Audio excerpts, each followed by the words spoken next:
ากลัวลายเลยทุกคนเลยยังได้ยานลายเบิ่งพี่น้องน้ำตกจุดนี้เลยพี่น้องนี่น้ำไหลมาแต่ภูเขาอันนี้เป็นถ้ำทุกคนนี่บอกถ้ำก็ลึกขนาดเลยถ้ำสาวสวย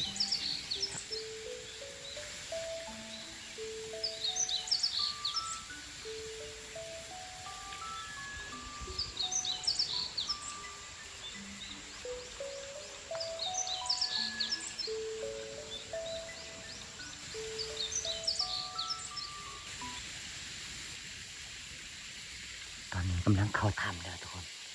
กำลังเข้าถ้ำเลย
ผู้สาวกำลังเล่นน้ำอยู่ทุกคนเลย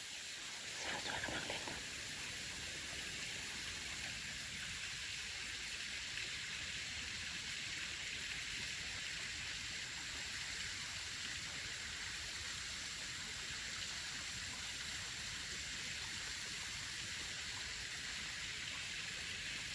ไปแล้ว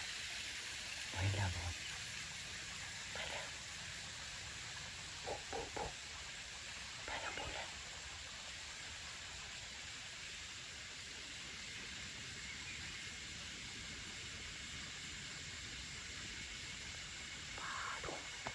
สาวบ้านป่าทุกคนเลย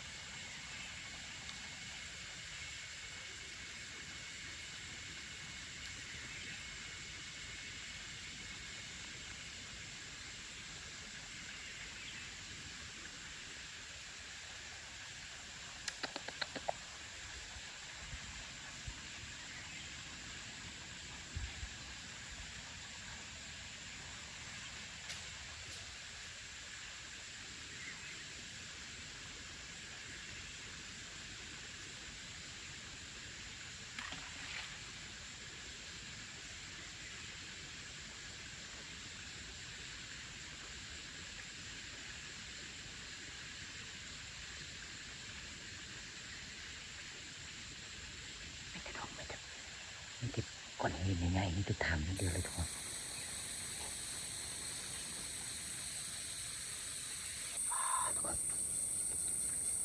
สาว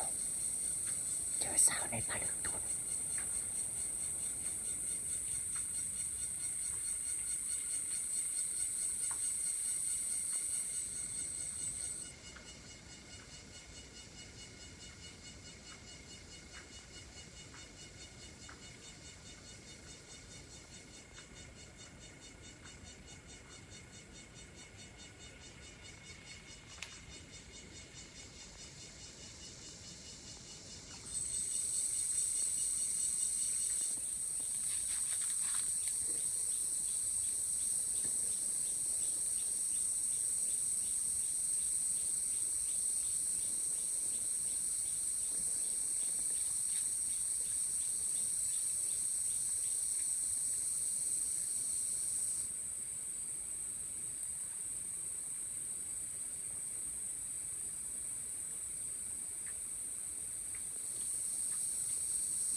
คตรยานเลยทุกคนเลย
นายาแต่น่ากลัวลายเลยทุกคนเลยยังได้ยานลายเบิ่งพี่น้องน้ำตกไปชุดนี้เลยเนาะน้ำไหลมาแต่ภูเขาอันนี้เป็นถ้ำทุกคนเลยบอกถ้ำก็เล็กขนาดเลยถ้ำโอ้สาวสวยกำลังเล่นน้ำอยู่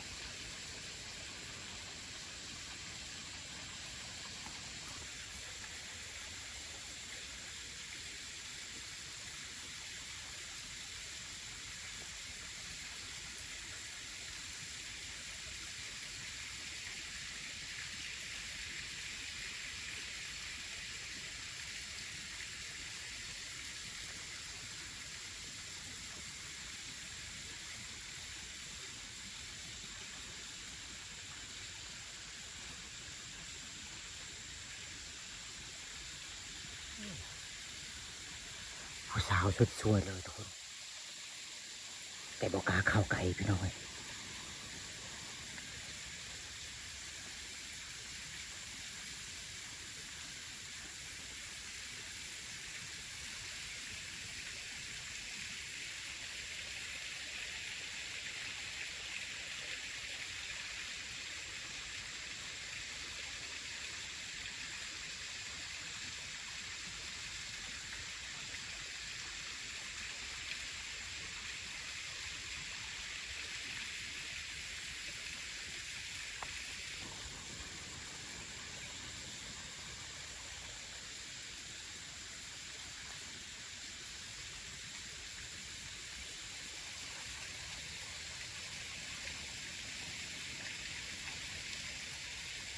เป็นพยานละ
กำลังเข้าถ้ำแล้วทุกคน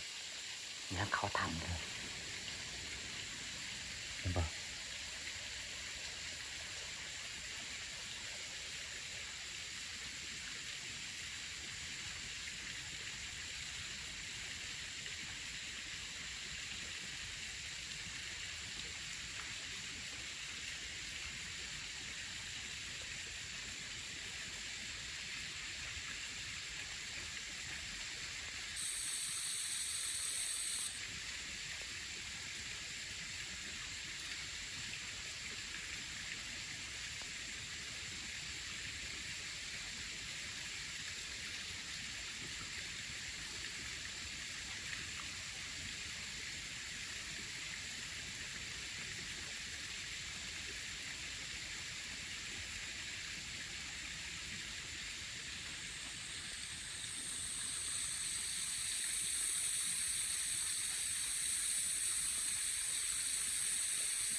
ทุกคนเลย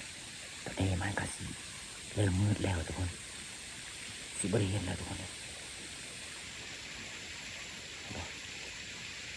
โอ้โหเป็นตาญาติหลายทุกคน